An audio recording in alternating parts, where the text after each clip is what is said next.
9 मई के कई मुकदमात में डॉक्टर यास्मीन राशिद, मियां महमूद रशीद, एजाज चौधरी, शिबली फराज, उमर अयूब, जरताज गुल, साहबजादा हामिद रजा, मलिक अहमद बच्चर और शेख रशीद के भतीजे शेख राशिद शफीक समेत कई रहनुमाओं को 10-10 साल कैद की सजाएं सुनाई जा चुकी हैं।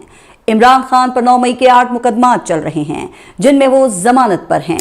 पाकिस्तान तहरीक इंसाफ का मौक़िफ़ है कि हमारे कारकुनान के घरों पर रेड किए गए, चादर और चार दीवारी का तकद्दुस पामाल हुआ और इंसानी हुकूक की संगीन खिलाफवर्जियां की गईं।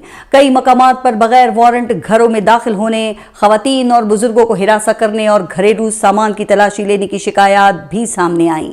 इन कार्रवाइयों ने न सिर्फ मुतासरा खानदानों को जहनी अजियत में मुब्तला किया, बल्कि माशरे में खौफ और बेचैनी की फजा भी पैदा कर दी।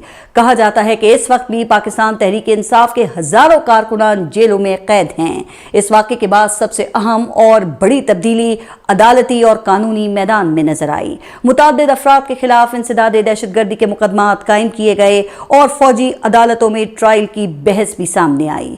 हुकूमत और इस्टेब्लिशमेंट में यह ख्याल मजबूत हो गया कि अदलिया की तरफ से PTI को मुसलसल रिलीफ दिया जा रहा है। इस मामले में सुप्रीम कोर्ट और इस्लामाबाद हाई कोर्ट के चंद जजेस खुसूसी हदफ थे।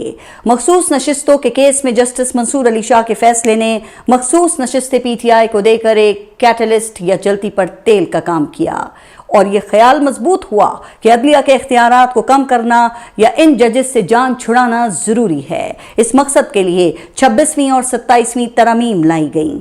आईनी बेंच और आईनी अदालत कायम हो गई। एक हाई कोर्ट से दूसरी हाई कोर्ट में जजेस ट्रांसफर को आसान बना दिया गया और जजेस तैनाती का तरीक़ेकार मुकम्मल तब्दील कर दिया गया। चीफ जस्टिस की तैनाती के तरीक़ेकार को भी तब्दील किया गया और सीनियरिटी के बजाय खुसूसी पार्लिमानी कमेटी को 3 सीनियर तरीन जजेस के पैनल से चीफ जस्टिस मुंतखब करने का इख्तियार दे दिया गया।